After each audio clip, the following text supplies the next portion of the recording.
Good morning, students. Today we are going to discuss an important topic in chemistry, limiting reagent. Complete explanation. First of all, we are going to see the definition of a limiting reagent. In a chemical reaction, the reactant present in relatively lesser amount, that is consumed first, and limits the yield of the products is called a limiting reagent. It's well known that in a chemical reaction, all the reactants are converted into product. If more than one reactant are present, the reactant that is present in the lesser amount that will control the yield of the product is called a limiting reagent. Now we are going to see the explanation. If the reaction is carried out with stoichiometric quantities of reactants, the number of moles of reactants are equal to the number of moles of product with the exact number coefficients. Okay, that is called stoichiometry.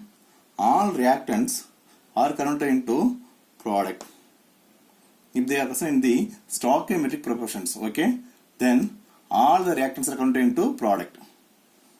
Number 2, if the reaction is not carried out with stoichiometric quantities of reactants, the quantities of product formed is determined by the one of the reactants present in lesser quantity. The reactant that is present in lesser quantity will affect the yield of the product. Third one, it limits the chemical reaction from further taking place. It does not allow the chemical reaction in which it is participating to further take place, because it is present in the lowest quantity, it is consumed first. Then fourth one, very very important, like the limiting reagent, excess reagent. The one of the reactants present in relatively larger amount remain in the reaction mixer at the end of the reaction is called excess reagent. The one of the reactant that is present in lesser quantity is called the limiting reagent.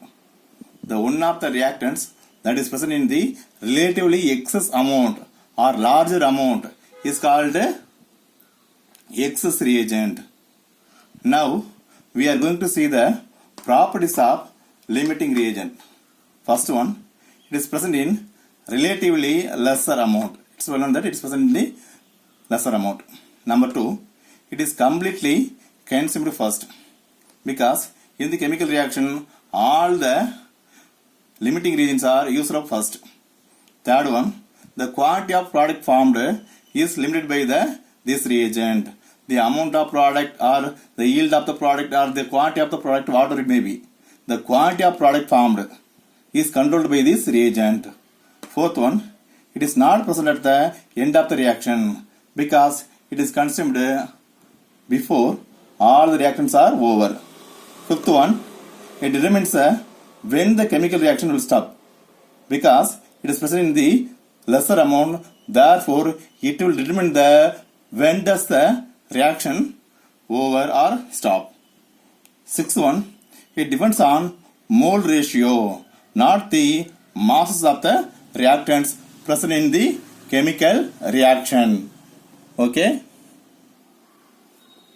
Now we are going to see how to determine the limiting reagent. Determination of limiting reagent. First one, write the balanced chemical equation of the reaction given. Number 2, mass and volumes of the reactants are converted into moles. Third one, correlate mole ratio. Now let us consider a problem.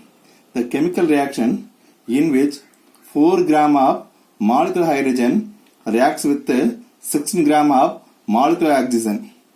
Okay, to produce the water, find out the limiting reagent and excess reagent. Solution. First step, write the balanced chemical equation. 2H2 gas, O2 gas reacts with each other to form the 2 molecules of water in the liquid state. Okay, the next one,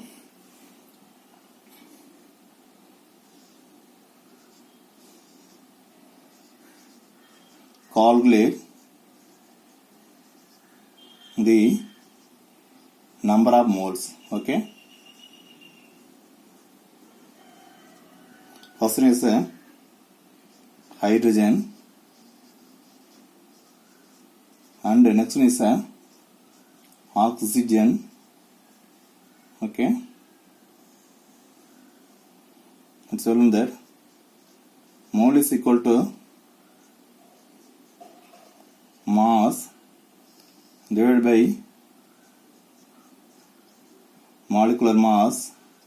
Similarly, here mole is equal to the mass in gram, okay, divided by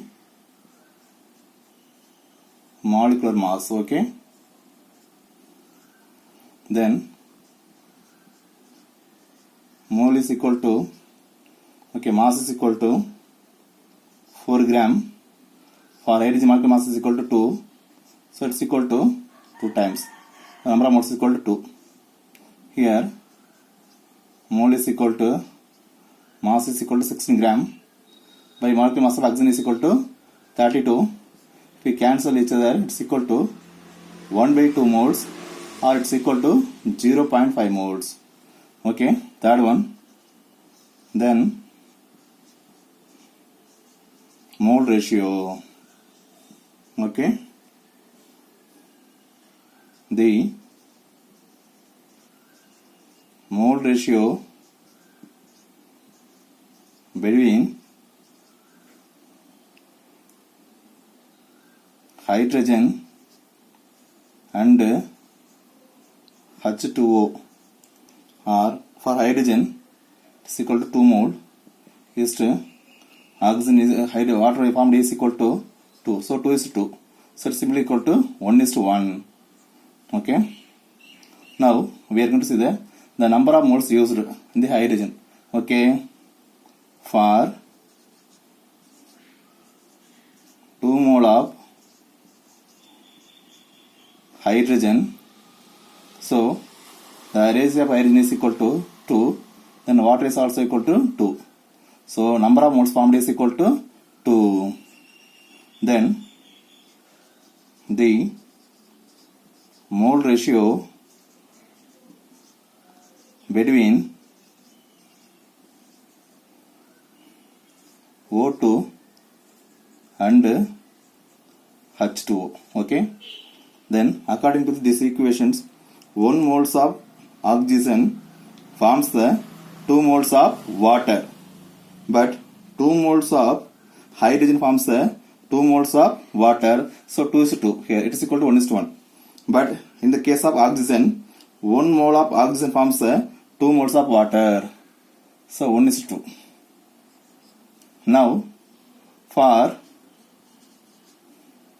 1 by 2 moles of oxygen, so here 1 by 2 moles of oxygen, so we can get the 1 mole of water.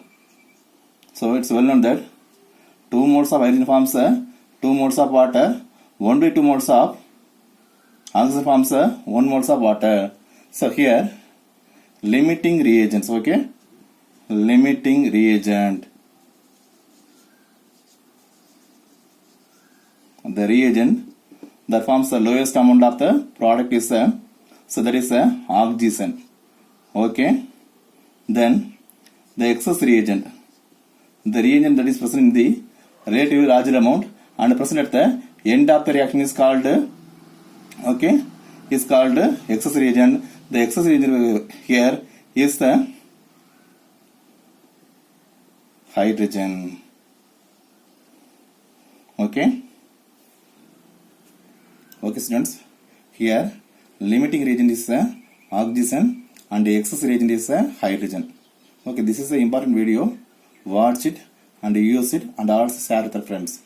In the next class, we are going to see how to find out the limiting reagent in a very quick manner for the NEET and JEE examinations.